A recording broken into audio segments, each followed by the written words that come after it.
Hi and welcome back to my channel. My name is Catherine and I am a licensed therapist and a virtual coach. And today we're going to be talking about when you have very different communication styles with your significant other. Specifically a question that was sent in by one of you guys.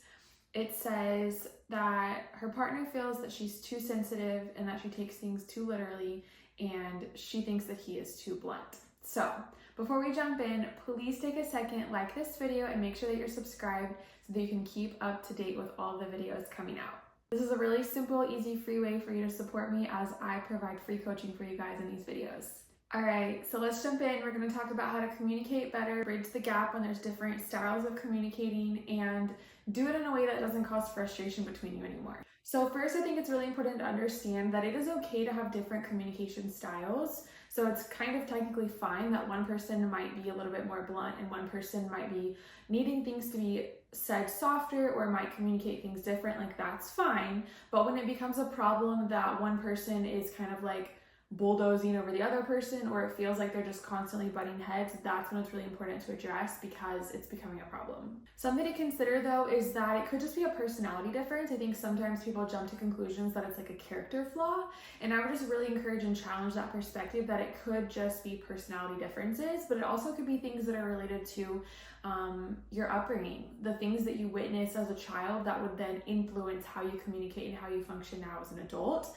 It could be, past traumas. There's a lot of different things that would influence the way in which you communicate. And so kind of going back to that and thinking through why you are that way, why your spouse might be that way is really, really helpful. Let me share a mindset shift with you that's also really valuable. So instead of just having this constant narrative in your head that, he's too blunt and I'm too sensitive, and really like creating these harsh labels for one another and for your communication style, you could try something like, we just communicate differently, but we're going to work together to figure it out. Or we see things a little bit differently, but that doesn't mean that we can't approach things as a team.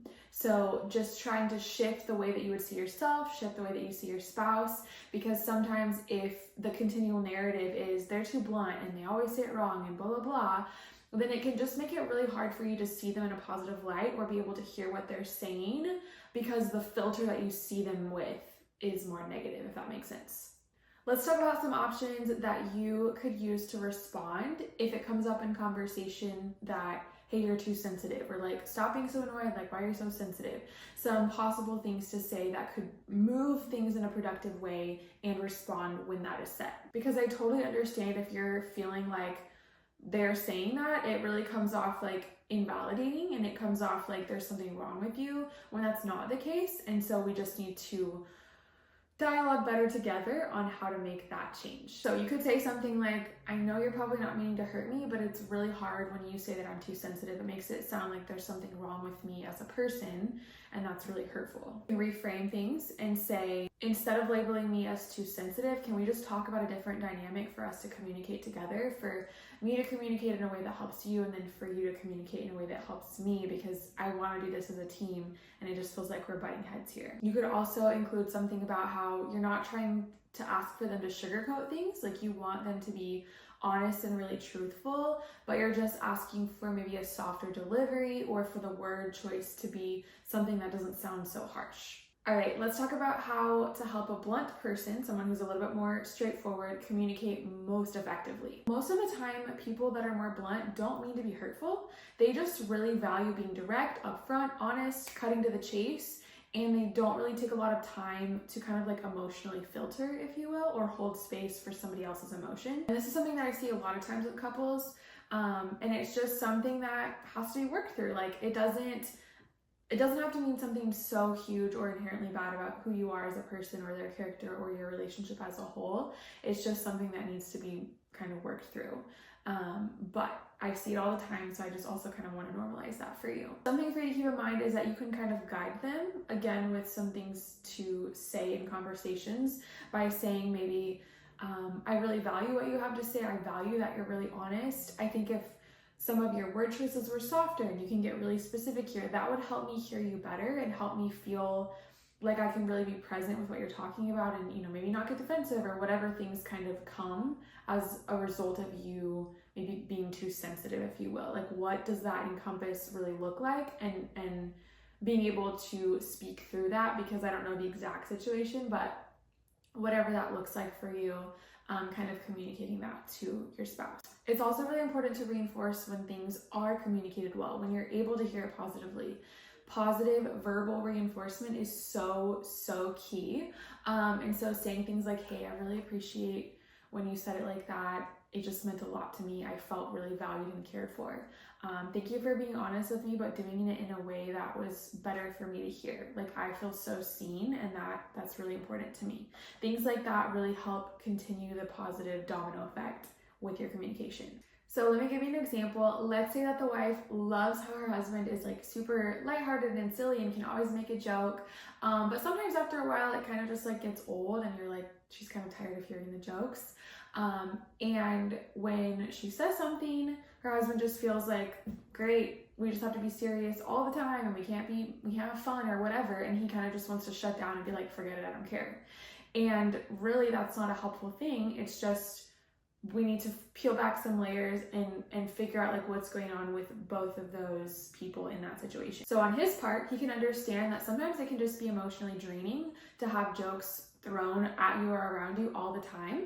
And then she can also be understanding and remember he has good intentions with his style of communicating and with his jokes. Like, he's just trying to make the situation feel better or put you at ease or whatever. So it's like there's something for both people in every relationship, both of people to play a part to help things be better and smoother, and to not feel like you're trying to hurt each other's feelings. Like, giving each other the benefit of the doubt is like a really good thing and really helpful. It's really not about one person just having to change and fix all the things. It's about compromise and working together.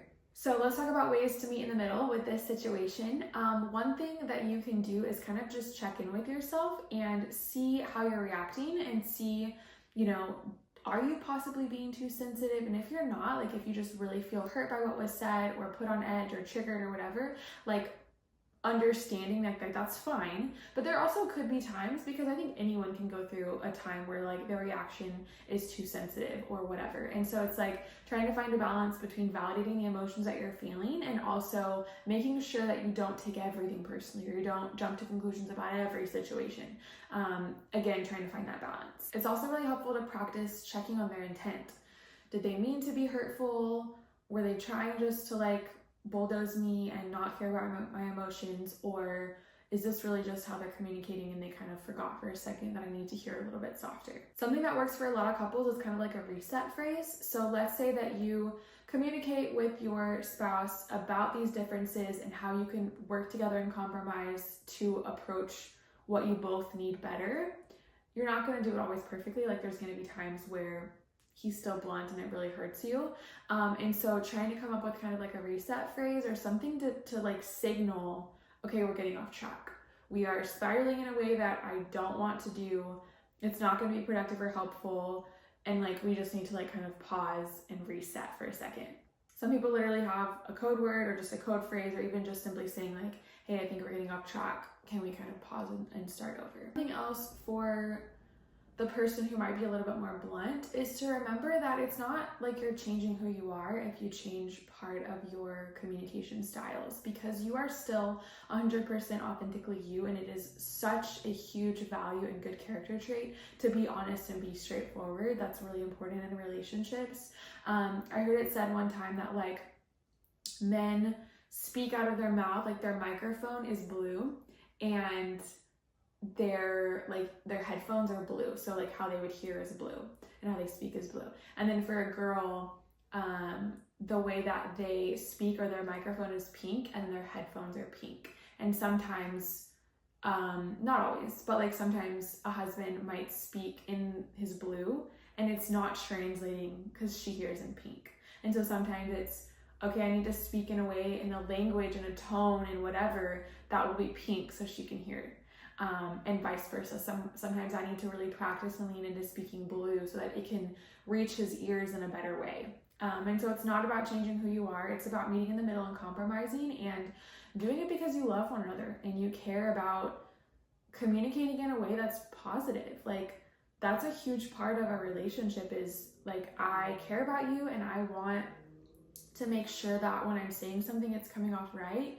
And if you're like, well, I'm trying to communicate right and I feel like my intentions are just being like skewed and it's not fair and that's not how I meant it, that has to be talked through, because that can happen over time. If, like I talked about in the beginning of this video, there's this negative perception and it can just kind of skew and be a cloudy filter over a lot of experiences that could be neutral. So there's a lot of different layers here, and this is just kind of brushing the surface on how to address this. And if it's something you're like, I need some more help on it, I would really love to be able to talk through all the different layers. I would love to partner with you. I have a group coaching program called the Relationship Renewal Program. All the details are in the link below, or the link is in the description below. But that could be something that really would be a good next step for you. I also have the online course with all of the communication and conflict resolution steps and skills available for purchase separate, if that's something that you're wanting to do as like a first step. So a lot of different resources that I will have for you in the description, but you definitely don't have to do this alone. I do hope that this helps kind of give you some good first steps to take and good things to implement with your communication together. But just realize, like, this is a normal thing couples butt heads a lot on, and it's not hopeless. There is lots of different things that can help improve that between the two of you. Thanks for watching this. Make sure that you like and subscribe for more videos. I will see you next time.